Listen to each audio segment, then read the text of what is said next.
We continue today in our sermon series.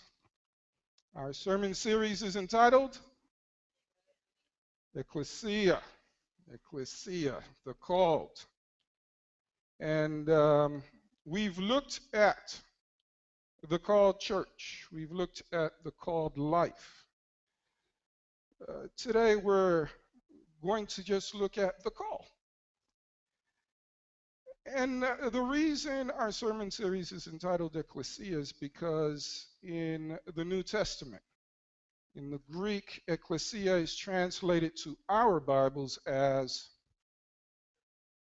somebody was here, hallelujah. Ecclesia is translated into the English as church. The word church means called out.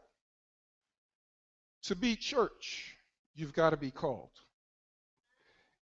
And the whole purpose for this sermon series is to move us from going to church. It's to move us from doing church, to move us to being church. Church is not where we go. Church is not what we do. Church is who we are, because we are called out. So what you do in your home, you're doing in the church. Because if you're called, your home is church. What you're doing at work, you're doing in the church. Because if you're called and you're at work, you're at church. So there shouldn't be this distinction between church life and personal life. That is erroneous in thinking. That I have to be a certain way in church, but I can be any which way I want elsewhere. And that is the epitome of hypocrisy that plagues Christianity. And the world sees right through it.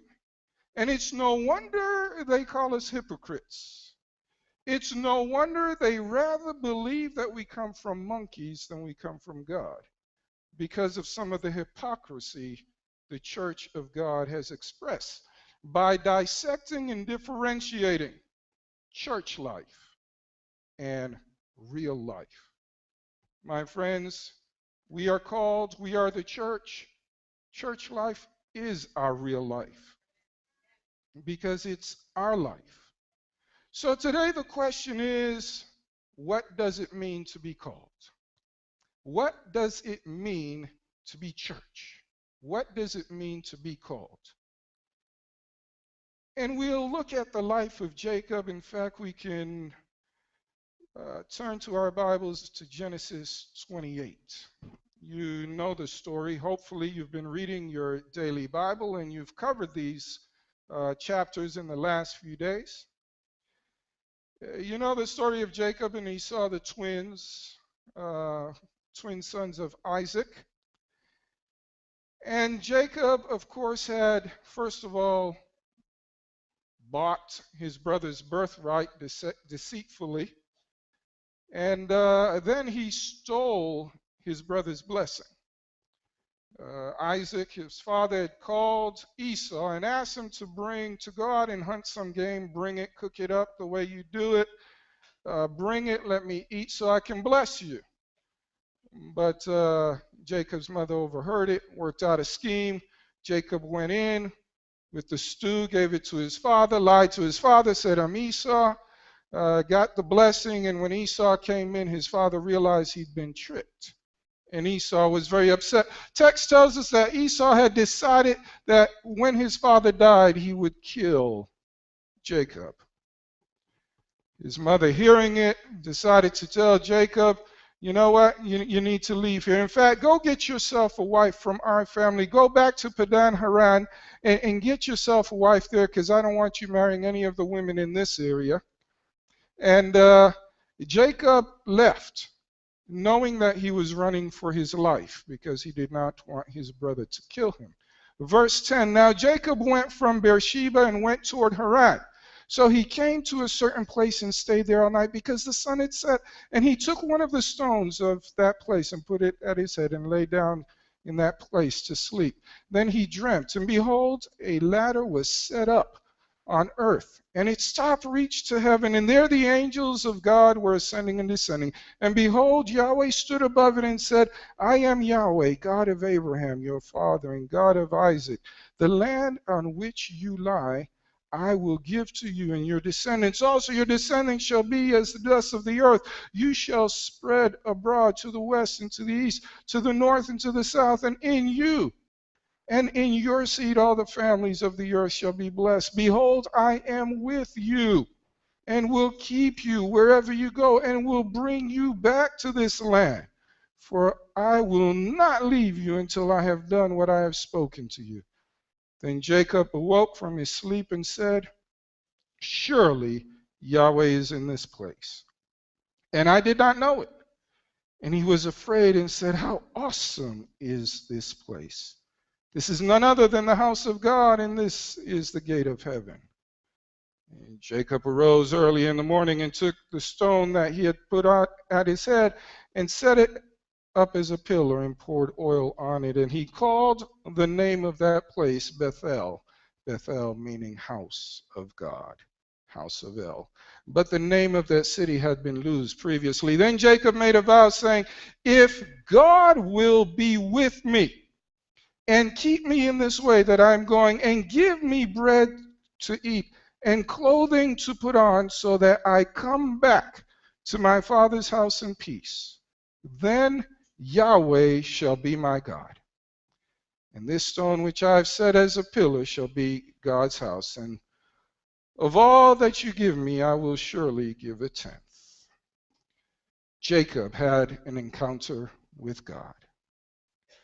And in that encounter, God revealed some of his plans for Jacob. God revealed some of his intentions for Jacob. And when the experience, which certainly was overwhelming, because the presence of God is overwhelming, when the experience was over, Jacob had to question whether or not the experience was real. And Jacob made a vow, and it's conditional. He says, if God brings me back, if God will be with me and keep me, and if he truly brings me back as he said he would, then Yahweh will be my God. What does that say to us? First of all, it says that Jacob had heard the stories, but Yahweh was not his God. Jacob may have heard the children's stories, the bedtime stories growing up. Whatever version of Sabbath school he might have attended, he heard about the God of Isaac. He had heard about the God of Jacob. He had the God of Abraham, I'm sorry. He had heard about the stories, but Jacob had never personalized God in himself. And now he is having an encounter with this force that is overwhelming. Now he's having an encounter where God is becoming real to him. And I ask myself how many people today are calling themselves Christians who have never had an encounter with God. How many of us rest our faith on the stories we've been told? How many of us rest our faith on the experience of others? How many of us rest our faith on the stories of the Bible, but have never had an encounter with God? Jacob had an encounter with God. And my friends, an encounter with God is a call of God. And for that matter, a call of God is an encounter with God. God does not call you without an encounter, and God will not encounter you without a call. God stepped into Jacob's life, and that interaction was God's call to Jacob to trust him. It was God's call to Jacob to follow him. It was God's call to Jacob to be in relationship with his God. What does it mean to be called? To be called means to have an encounter with God. An encounter with God is the realization of God's real presence. You know, sometimes God is present and we don't even realize it. Sometimes God is near and we can't see him. Sometimes God is doing stuff around us. And maybe because of the cares of this world and the stress that we carry, we fail to observe the acts of God around us, and we live as though God does not even exist. But God is working. Judges chapter 13 has an interesting story. It's the story of Manoah. Manoah is the father of Samson. You know the story of Samson, a strong man. When the angel that is the Lord, when you see the phrase, the angel of the Lord, quite frequently it was understood in the Hebrew, the angel that is the Lord, or the angel the Lord, the angel Yahweh. When the angel that is the Lord appeared to Manoah's wife, and let her know that she would have a child and that the child would be special. And she was not to touch wine or grape juice or anything unclean. And because she was carrying a special child, she was overwhelmed by the experience and told her husband. And she said, I didn't ask his name and I don't know where he came from. But she knew that it was something far beyond the average encounter. But she did not know that she was talking to God. Manoah prayed that the messenger would come back. And eventually the messenger did, and his wife called him. And they met again with the messenger, who essentially repeated the same instruction to them. Manoah asked if he could detain the messenger, and if the messenger would eat. The angel would eat with them. The angel said, even if you detain me, I will not eat with you, but go ahead and offer a burnt offering. So Manoah did, and as the burnt offering was going up, the text tells us that the angel, that is the Lord, stepped into the offering and went up. And Manoah then realized, this is not a man of God. This is God. And he feared for his life, and he said, oh no, we will die because we have seen God. And his wife had to remember, listen, silly, if God wanted to kill us, he wouldn't have given us all of these instructions. Sometimes God is around, but we don't see him. Sometimes God is working, but we refuse to see it. Sometimes God is talking, and he can be talking through some of the strangest means. Sometimes he talks through your children. Sometimes through your friends. Sometimes even at church. Even at the worship service. But sometimes we can't see him because our minds are full of other things. I recall sensing God talking to me several years ago, actually back. I just realized how many years ago that was. Wow. Well over 25. But I was in a denominational history class. I was not a religion major. I did my undergrad studies in business administration. I was a business major, but I had to take one of these electives because I let my GPA slip, and I figured denominational history should have been easy. It turned out to be the toughest class I took that year. I had to sweat for that grade, and in that class, as I studied how God's movement worked over the years and how the Adventist church was born at the end of the Second Great Reformation in this country, and how this church that really was birthed, believe it or not, out of an ecumenical movement, started out theologically wrong. But God revealed himself to the church, and theological changes came to the church. And how this church had a purpose in Christendom. How this church had a purpose in bringing people back, not to the church, but to God. See, we get in trouble when we figure our goal is to bring people to the church. The goal of the church is to bring people to God, not to ask God to bring people to the church. But as I saw God's hand working in history, I had an encounter with God. And I realized, knowing what I know of how God has led people, how God has led his people, I need to decide what I'm going to do about God. Because, see, that was one point in my life when I was at my spiritual lowest. I had no interest in anything remotely religious or church related. I just happened to be at a Christian school, but I wasn't practicing Christianity at the time. And God spoke to me and let me know, first of all, I am real. I have acted and I do act. And the impression that God put on my heart is you have a decision to make. And if you make the wrong decision, you won't have any more decisions to make. I sense God's calling me, not to ministry. That wasn't the call to ministry, but the call to give my life to God again.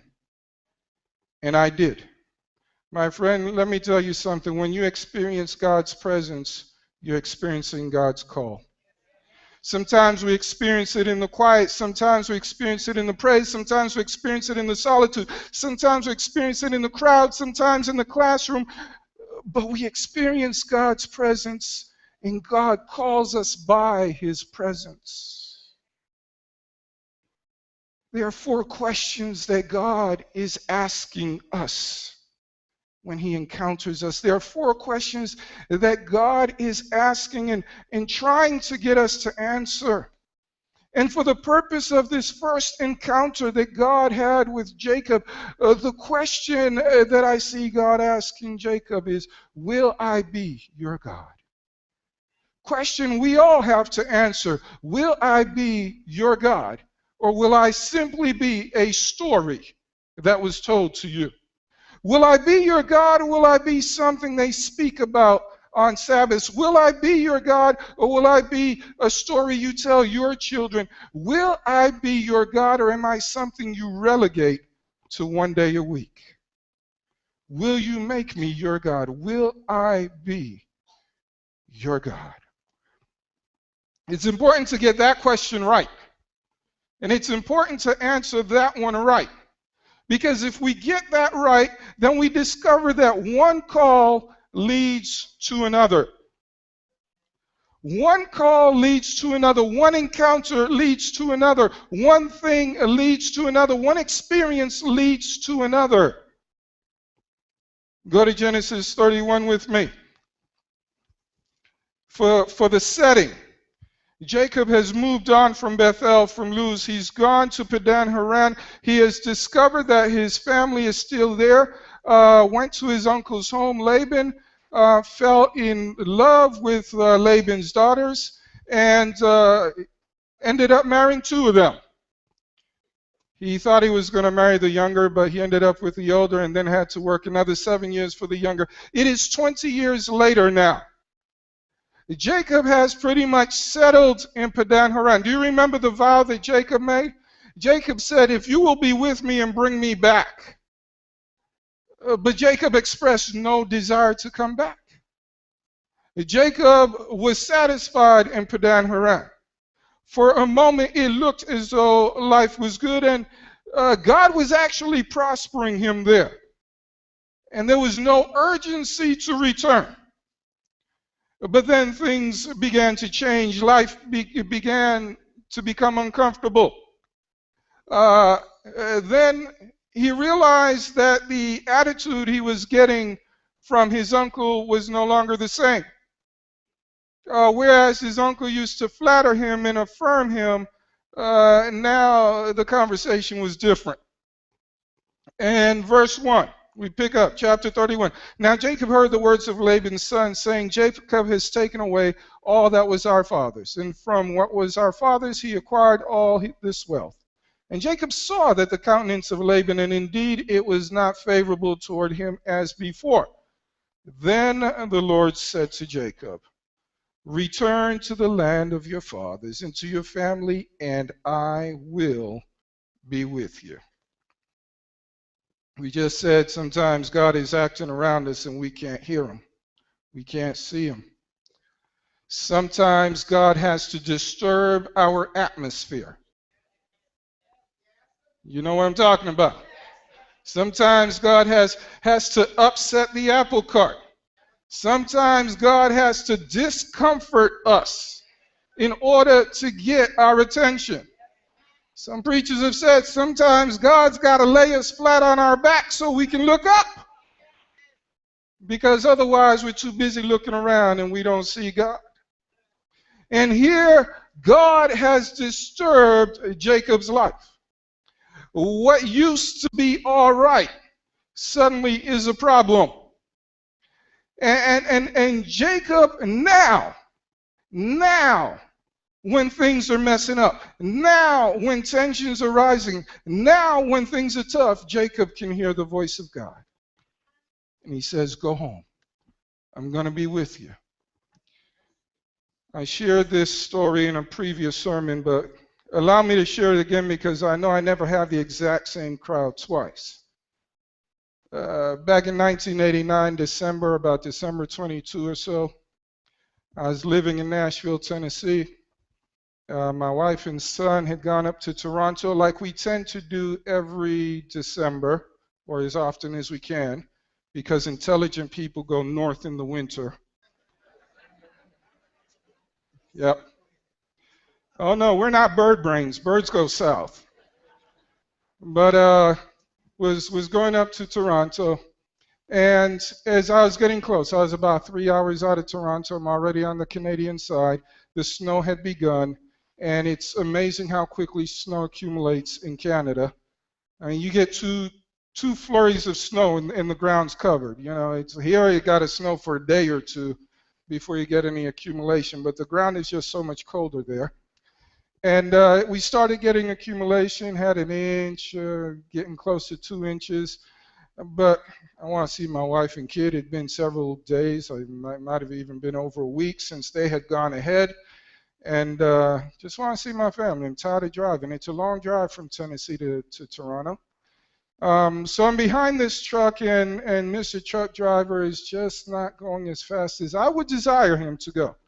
You know, if you could drive a little faster, plow that road ahead of me, life would be good. But finally I said, I'm tired of this. So I got out into the passing lane, which had more accumulation than the right lane, and passed the truck, made sure things were clear. I'm clear, went to come back into the right lane. As I attempted to come back into the right lane, one of those little grooves of snow spun my car out. And here I am in front of an 18-wheeler, just spinning round and round on the highway. I saw oncoming, I saw this, I saw that, I saw Jesus, I saw my whole life. And I'll tell you this, in whatever time that was, I have no idea how long I was spinning. But I did have time to pray, dear God, when the truck hits me, I didn't say if the truck hits me, because I'm spinning, I'm going round and round and round. I said, Lord, when that truck hits me, can you please have it hit the passenger side? Maybe there's enough room in here for me to survive. I wasn't quite as round as I am right now. Maybe it will just squeeze me enough and I may survive. Eventually the spinning stopped rather abruptly and suddenly. And I looked, and the passenger seat was still there. And I was in about 4 feet of snow. When I got out, had to push real hard, stepped out, boom, and then walked through the snow. Eventually, it didn't take long. It didn't take long. A tow truck came by, took my last $20 out of my pocket, got me back on the road. But as I'm driving now, the question that runs through my mind is, why, God? Why am I alive? A lot of people have died for less. My father almost died on a Canadian highway because of snow. I was almost born fatherless because my mother was pregnant with me at the time. Why did I survive? And it got me thinking, Lord, what do you want from me? What do you want from me? Recently, because we drove to Toronto again in December, and we did have to drive through several blizzards. My son showed us a YouTube video about a car that spun out on a snowy highway. The end was not the same. You see the 18-wheeler smash the car, and the car completely disintegrates. completely. And I was reminded of that and said, that's supposed to have been my story. But it got me to ask why. Lord, what are you trying to say to me? Sometimes we've got to get just a little uncomfortable. Sometimes God has to get our attention because we can't hear him otherwise. See, my friends, an encounter with God changes our lives. When God gets our attention, he wants to change things. God's call changes us. Problem is, we like our routines. We like the predictability of our humdrum, boring lives. We don't want to change. We tend to view change as an unwelcome interference, but God had to make Jacob's life uncomfortable in order for Jacob to hear God's call to return home. And God had to scare the life out of me in order for me to start thinking what God wanted me to do with it. Some of the discomfort in our lives may be God preparing us for a change. Some of the stress that keeps us up at night may be God preparing us to hear his word. And my friends, if you are afraid of that change, just be mindful that success and fulfillment are usually on the other side of that change you fear. So the second question that God asks us and that we need to answer is, will I lead your life? Will you let me lead? Are you so in control of your life that I have no say in it whatsoever? Will you let me lead your life? Question we ask ourselves today is, how do we live this called life? How do we live ecclesia? How do we live in this state of being called? Let's fast forward again. Jacob is now coming back home. It didn't work out with Laban. They had their whole issue at Mizpah where they threatened each other with the whole Mizpah. You know the Mizpah is a threat, right? May God watch between me and you while we're absent one from another. That's a threat. It's not a blessing. You do know that. Go back and read it. Laban and Jacob agree. They set up a stone. They said, if you cross over here to harm me, God will see it. Okay? And at that stone they agree that may God watch between you and me while we're absent from each other. The idea is you don't come back here and I won't pursue you. And they had their encounter at Mizpah, and now Jacob is on his way home. He has heard that his brother Esau is coming to meet him with 400 men. And considering what things were like the last time they saw each other, Jacob had every reason to believe that his brother will now execute his game plan. That his brother is now going to avenge what Jacob did. His brother intends to kill him.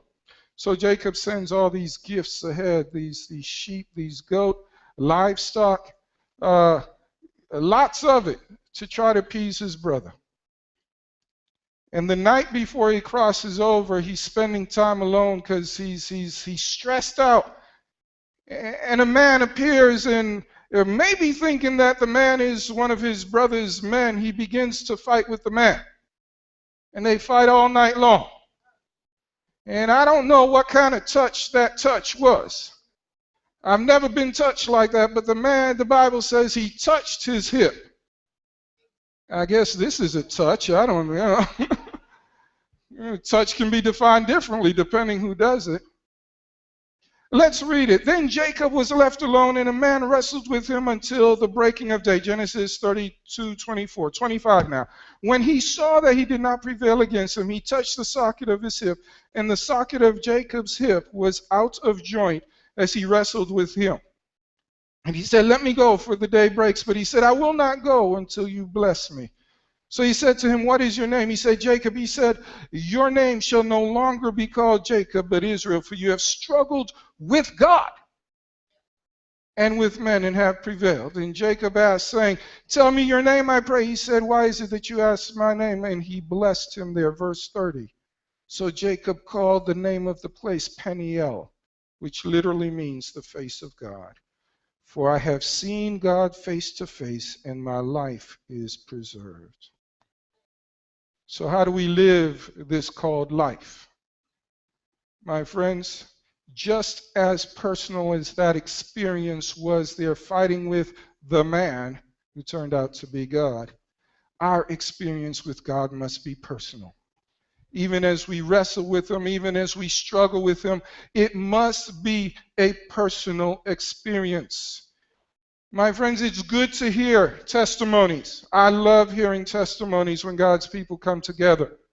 It's good to hear testimonies. And those testimonies help us appreciate that God is working around us.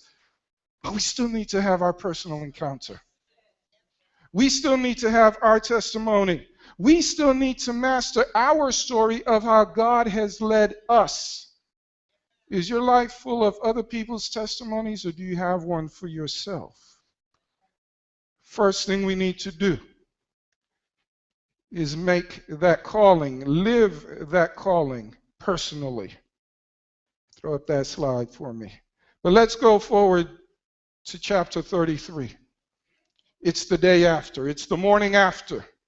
And Jacob is moving forward. He's got a limp now. He can't move as fast as he did before.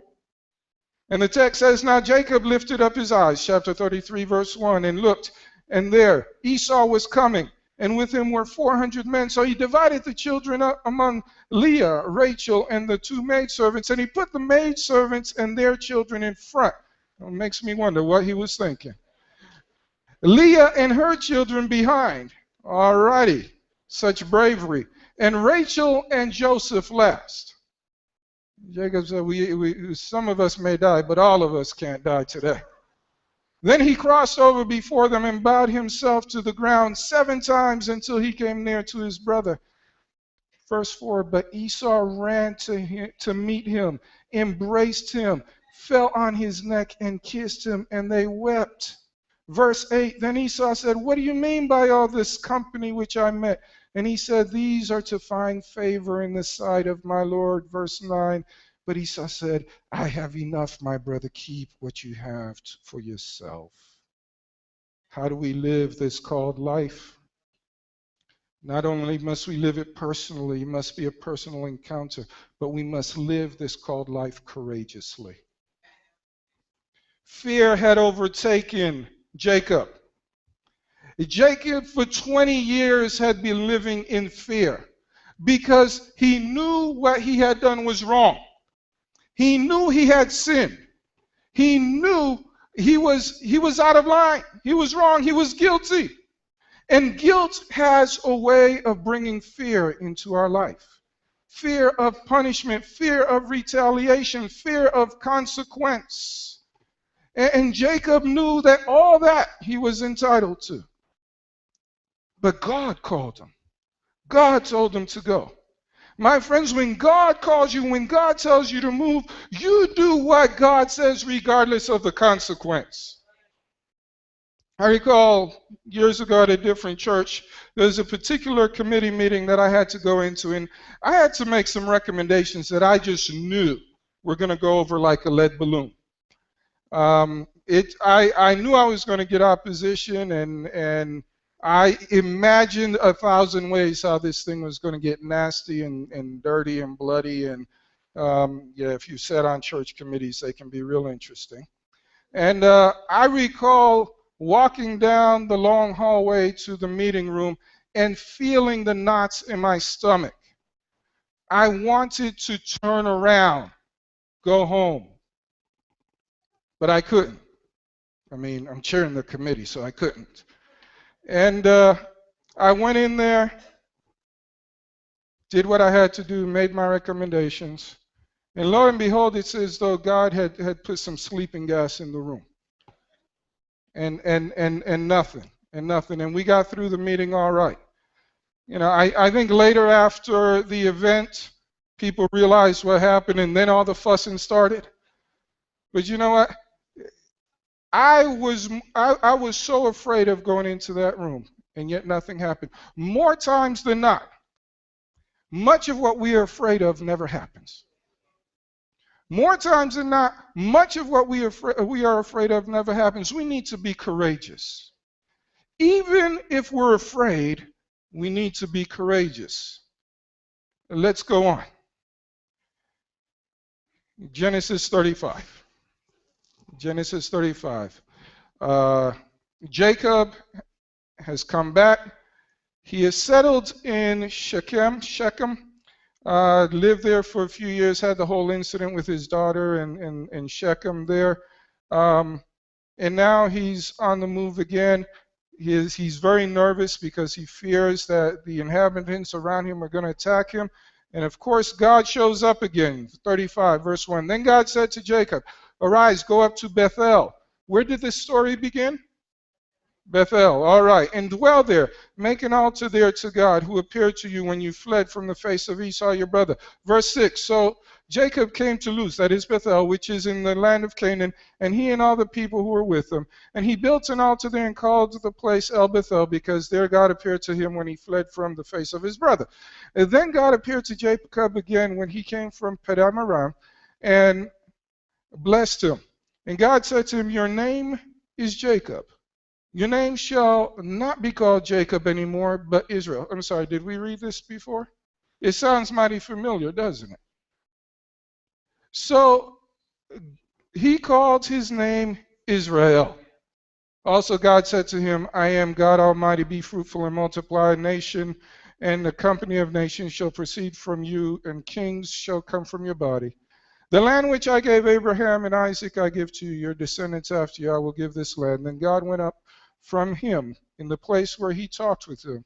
So Jacob set up a pillar in the place where he talked with him, in a pillar of stone, and he poured a drink offering on it, and he poured oil on it. And Jacob called the name of the place where God spoke with him Bethel.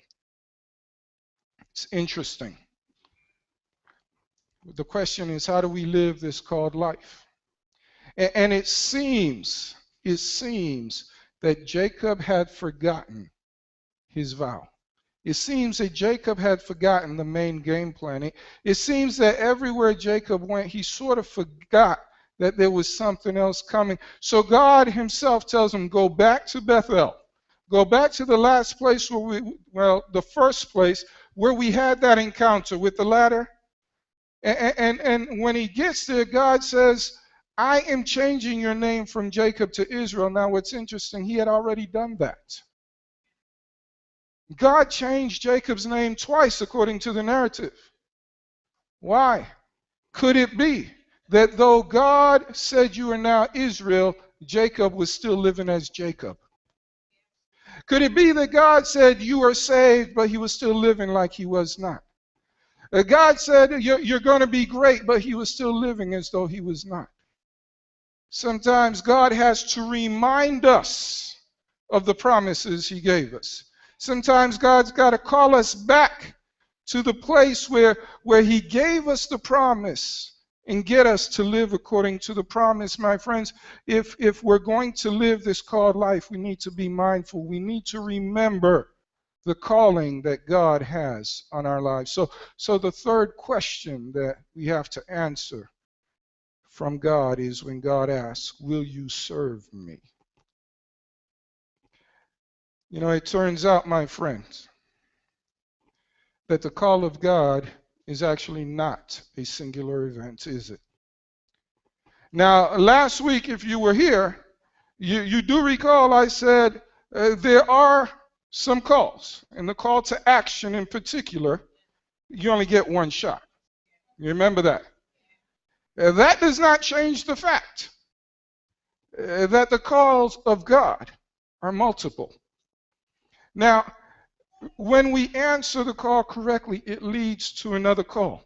And what we discover is the calling of God is not an instant, it's a process. And God calls us from here to here. And when we're here, God calls us from here to here. When I had my encounter with God in college, I would have never imagined then that God was going to eventually get me into ministry. But he calls us step by step, step by step. We can't see the end of the road from the beginning. We don't know what God is going to make of our lives, but what we do know is the call that God puts on us right now, and that call is an invitation to a journey. God's call, the call of God is not a singular event, it's a process. God's call is not a singular event, it's a journey. God's call is not a singular event, it's a relationship.